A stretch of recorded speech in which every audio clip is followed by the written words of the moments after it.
Alright everybody, how you doing? Spectre back here with another installment pertaining to the coronavirus here today. Of course, my focus here as of late has been on exposing some of the underbelly stuff, the stuff that is not being talked about via the Mockingbird media, certainly. And so just like yesterday with the upload, if you got a chance to check it out, the piece by Whitney Webb talking about the techno-tyranny and coronavirus, if you missed that, go over and check that out. Take a look at it. This is going to kind of go along those same lines. And it's going to be a two-part piece here. Both are fairly lengthy articles that came by way of Off Guardian. Zero Hedge picked them up here in recent days. It's going to be two parts, so look for that. This will be the part one of two. Stay tuned for the second part, and with that, let's just jump into it. Alright, this comes by way of offguardian.org. It's talking about coronavirus lockdown and what you are not being told, part one, via Ian Davis here. And so let's get into this, and it says, we have been given a very clear narrative about the declared coronavirus pandemic. The UK state has passed legislation in the form of the Coronavirus Act to compel people to self-isolate and practice social distancing in order to delay the spread of SARS-CoV-2, or SC2, and we are told this lockdown, a common prison term, is essential. We are also told that SC2 has been clearly identified to be the virus which causes the COVID-19 syndrome. So at the time of writing, SC2 is said to have infected 60,733 people, with over 7,000 people supposedly dying of COVID-19 in the UK. Now, mind you, this article dates back to the 17th of April here, so the numbers will be slightly off compared to where we're at right now. So this case fatality ration, CFR, of 11.7% is seemingly one of the worst in the world. Furthermore, with just 135 people recovered, the recovery rate in the UK is inexplicably low. Some reading this may balk at the use of words like seemingly and alleged in reference to these statistics. The mainstream media, MSM, have been leading the charge to cast anyone who questions the state's coronavirus narrative as putting lives at risk. The claim being that questioning what we are told by the state, its officials, and the MSM undermines the lockdown. The lockdown is, we are told, essential to save lives. Says it is possible both to support the precautionary principle and question a lockdown. Questioning the scientific and statistical evidence base, supposedly justifying the complete removal of our civil liberties, does not mean those doing so care nothing for their fellow citizens. On the contrary, many of us are extremely concerned about the impact of the lockdown on everyone. It is desperately sad to see people blindly support their own house arrest while attacking anyone who questions the necessity for it. The knee-jerk reaction, assuming any questioning of the lockdown demonstrates a cavalier, uncaring disregard, is puerile. Grown adults shouldn't simply believe everything they are told like mindless idiots. Critical thinking and asking questions is never bad under any circumstances whatsoever. Or is it? Obviously, the Mockingbird media would have you believe otherwise, right? What did they tell us when reading about Julian Assange? Oh, you can't read that stuff. Only we are the ones that can tell you about that. Or what about Mika Brzezinski, right? Only the state, with the unwavering support of its MSM propaganda operation, enforces unanimity of thought. If a system cannot withstand questioning, it suggests it is built upon shaky foundations and probably not worth maintaining. Yet perhaps it is what we are not told that is more telling. Among the many things we are not told is how many lives the lockdown will ruin and end prematurely. Are these lives irrelevant? Perhaps we should cue in Dan Bongino and some of his discussions as of late. The stuff that goes on as a result of this lockdown, the livelihoods Annette lost. We are not told the evidence for the existence of a virus called SARS-CoV-2 is highly questionable and the tests for it unreliable. We are not told that the number of deaths reportedly caused by COVID-19 is statistically vague, seemingly deliberately so. We are not told that these deaths are well within the normal range of excess winter mortality, and we are not told that in previous years excess winter deaths have been higher than they are now. We didn't need to destroy the economy in response to those far worse periods of loss, so why do we need to do so for this? We'll look at this in more detail in part 2. So, understanding the mainstream media disinformation. And of course, meme says, and now it's time to cover the carefully selected stories that have been chosen to manipulate your emotions and thinking. Before we address what we are not being told, it's worth looking at how the MSM is spreading disinformation. On February 22nd, one rag printed a story which absurdly alleged, without a shred of evidence, that Russia was somehow deliberately spreading disinformation about coronavirus. It reported this uncritically, questioning nothing. Their opening paragraph read, "Thousands of Russian-linked social media accounts have launched a coordinated effort to spread misinformation and alarm about coronavirus, disrupting global efforts to fight the epidemic," U.S. officials have said. Oh? Who are these officials? Why didn't they name their source? Just from CNN. On March 10th, the same rag reported another story about disinformation in which it was noted, "Disinformation experts say there remains little evidence of concerted efforts to spread falsehoods about the virus, suggesting that the misleading information in circulation is spread primarily through grassroots chatter." The irony shouldn't be overlooked. Directly contradicting their own previous disinformation, this MSM pulp assumes we are all so stupid we won't notice their perpetual spin and evidence-free claims. The UK's national broadcaster, the BBC, is perhaps the worst of all the disinformation propagandists. The sheer volume of disinformation they are pumping out is quite breathtaking. The United Nations Universal Declaration of Human Rights spells out what freedom of expression means. All human beings are born free and with equal dignity and rights. All are afforded these rights without any distinction at all. Article 19 states, "Everyone has a right to freedom of opinion and expression. This right includes freedom to hold opinions without interference and to seek, receive, and impart information and ideas through any media and regardless of frontiers." Well, unless that goes against Facebook community standards, or perhaps even Twitter, right? The BBC, who obviously couldn't care less about human rights, gleefully supported the censorship of so-called conspiracy theorist David Icke. They did so by spreading disinformation. Icke raised concerns about the possible link between 5G and the spread of coronavirus. He did not incite violence, as suggested in the BBC's disinformation. The BBC misled the public utterly when they stated, "Conspiracy theories linking 5G signals to the coronavirus pandemic continue to spread despite there being no evidence the mobile phone signals pose a health risk."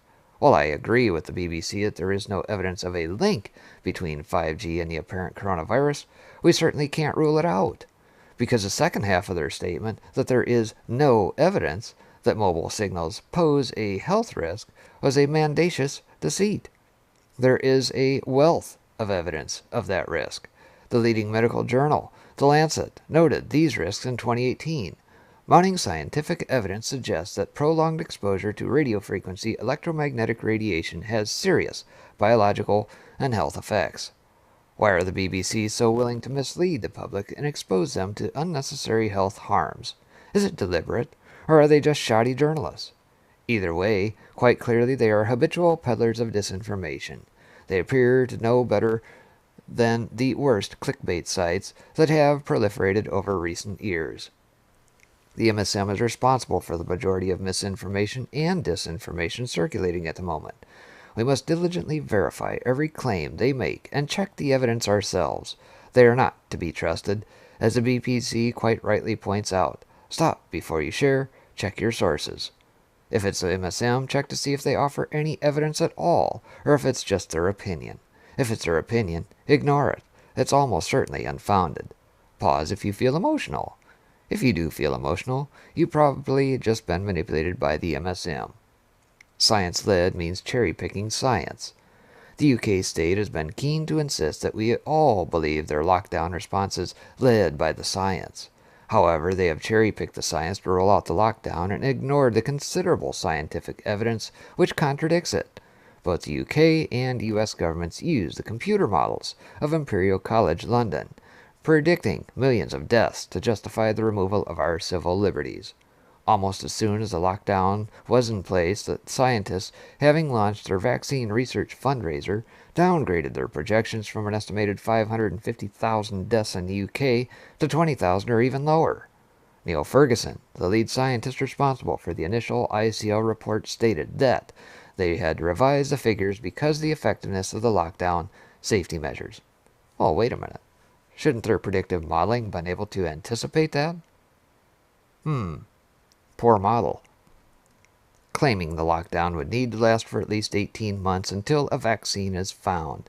ICL are grant recipients of the Bill and Melinda Gates Foundation. They have shown no interest at all in researching possible preventative treatments, reducing the need for a vaccine, such as hydroxychloroquine. The initial ICL computer models were based upon unproven assumptions. They assumed that SC2 would spread like influenza. This was contrary to the findings of the World Health Organization, who stated both that SC2 did not appear to spread as quickly as influenza and was less virulent. The WHO found up to a 20% infection rate where people were exposed to SC2 in crowded settings for prolonged periods, and a 1 to 5% infection rate in the community. This was nothing like the spread of the 1918 H1N1 influenza pandemic. However, publishing their paper on March 16th, the ICL completely ignored the World Health Organization research, which was published a month earlier, and stated, without any justification whatsoever, COVID-19, a virus with comparable lethality to H1N1 influenza in 1918. Huh? How is that possible? Public Health England disagreed with ICL's evidence-free assumptions and downgraded COVID-19 from a high-consequence infectious disease due to relatively low mortality rates. However, ignoring both the WHO and PHE, the UK and US decided only the ICL knew what they were talking about. Cherry-picking their highly dubious research, they insisted the lockdown was necessary to flatten the curve and, in the UK, protect the NHS. The science the state has chosen to believe is a minority view, it seems. Epidemiologists, epidemiological statisticians, microbiologists, mathematicians, and many other scientists and academics the world over have repeatedly warned that the lockdown is precisely the wrong thing to do. Oh, so you mean what Sweden did is not all that bad? Who knew? COVID-19. The disease supposedly caused by SC2 is experienced as little more than a bad cough or cold by the vast majority of relatively healthy people. Dr. Knut K. Witkowski, Ph.D., is among the growing number of globally renowned scientists who question what we are told by the state and its MSM in regard to both SC2 and COVID-19. Dr. Witkowski stated, "With all respiratory diseases, the only thing that stops a disease is herd immunity. About 80% of the people need to have had contact with the virus. It's very important to keep the schools open and kids mingling to spread the virus to get herd immunity as fast as possible. And then the elderly people, who should be separated, and the nursing homes should be closed during that time, can come back and meet their children and grandchildren after about 4 weeks when the virus has been exterminated. If we had herd immunity now, there couldn't be a second wave in autumn." Such scientists and academics are all completely ignored by the state, yet they believe others, such as Professor Neil Ferguson and Professor Karine Lacombe, without hesitation. Perhaps it is just a coincidence that the scientists the state chooses to believe overwhelmingly appear to have close links to the globalist foundations and pharmaceutical corporations developing the vaunted coronavirus vaccine.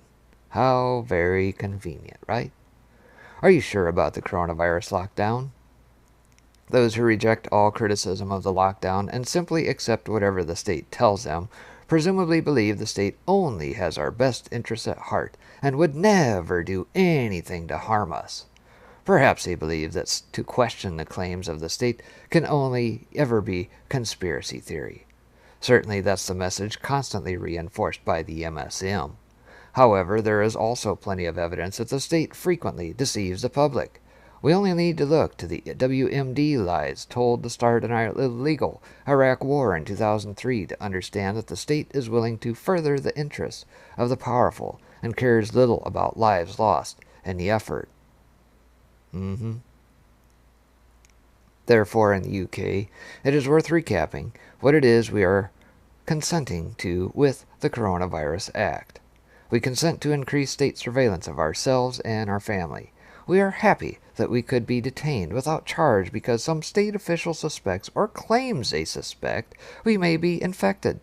It is fine with us that we are or our loved ones can be sectioned under the Mental Health Act on the recommendation of a single doctor, and neither we nor they need to have the protection of a second opinion before we are locked up. We accept that the state can retain our biometric data and fingerprints for an extended period. We consent that jury trials are a bit of an anachronism, and judges can hear more evidence by video or even audio link. We think it's fine that the evidence required and processes undertaken to determine and record our or our loved ones' deaths can be eroded to the point where they can be registered by people with no medical or legal expertise at all. We don't think the NHS needs to adhere to practice standards or bother with assessing the needs of some patients, especially older people. We are also fine with the complete suspension of democracy in Britain. We accept all of this based upon a unique subset of scientific opinion which, contrary to every known scientific principle, can never be questioned. We agree with the MSM that people who question any aspect of the stories they tell us are dangerous because these people just don't care if their own loved ones die. Only true believers care about their families. We also accept the need for the state to invest considerable resources creating counter-disinformation units whose purpose is to censor anything and everything which questions our firmly held beliefs. The beliefs informed by many of the same people doing the censoring. Now, I don't know about you, but I remain unconvinced by the evidence I've seen so far. I have no doubt that there is a health crisis and excess seasonal deaths, but I have seen no evidence at all that the numbers are unprecedented or unusual in any way. Evidence we will explore in greater detail in Part 2. I accept that we should exercise the precautionary principle and take steps to limit the risk to the most vulnerable, but I do not accept that the lockdown is the best way to go about it. Nor do I see any necessity at all for all the other dictatorial clauses in the Coronavirus Act. I do not consent. If you think this will all be over soon and won't get worse, I'm afraid you may be disappointing. The UK state have based this lockdown on the scientific rubbish spewed out by ICL. Here's another one of the ICL's recommendations. The major challenge of suppression is that this type of intensive intervention package, or something equivalently effective at reducing transmission, will need to be maintained until a vaccine becomes available, potentially 18 months or more. There is nothing to suggest this isn't the intention of the state. Certainly, voices in the U.S. are already indicating their desire for an 18-month lockdown, apparently taking their cue directly from the discredited ICL report and steadfastly ignoring everything else. Nor should we assume the draconian powers seized by the state won't get worse. Most of this response is being driven by globalist policy emanating, on this occasion, from the World Health Organization. Speaking at the Daily WHO briefing on the March 30th, Dr. Michael Ryan, Executive Director of the World Health Organization Health Emergencies Program, said, "Lockdowns and shutdowns really should just be part of an overall comprehensive strategy. Most of the transmission that's actually happening in many countries now is happening in the household at family level. Now we need to go and look in the families to find those people who may be sick and remove them and isolate them in a safe and dignified manner." But what? They want to come to your house and remove family members? Really? Given that we now live in a de facto dictatorship, there is no reason to believe that states across the globe won't use this as justification to start removing people from their homes. My hope is that sense will prevail, and, as it becomes clear the pandemic is waning, public pressure will mount to repeal this dictatorial legislation. However, given some of the comments I have seen on social media over the last 2 weeks, the panic buying, and attacks upon anyone questioning the state's narrative, it seems many people are so frightened they desperately need to believe the state is trying to save them. This fear is based upon apparent ignorance of the economic severity of the lockdown and the monumental health risk it poses. People don't seem to want to know there is considerable doubt the Coronavirus Act is even legal in international law. There is also doubt that SARS-CoV-2 is an identifiable virus, and the statistics we are given may well be based upon tests that can't identify it anyway. There's evidence that the statistics we have been given have been deliberately manipulated to exaggerate the health risk, and there is no evidence these excess deaths are unprecedented. And if you are willing, the few willing to look at this evidence, I hope you'll read part 2 of this article series, coming soon.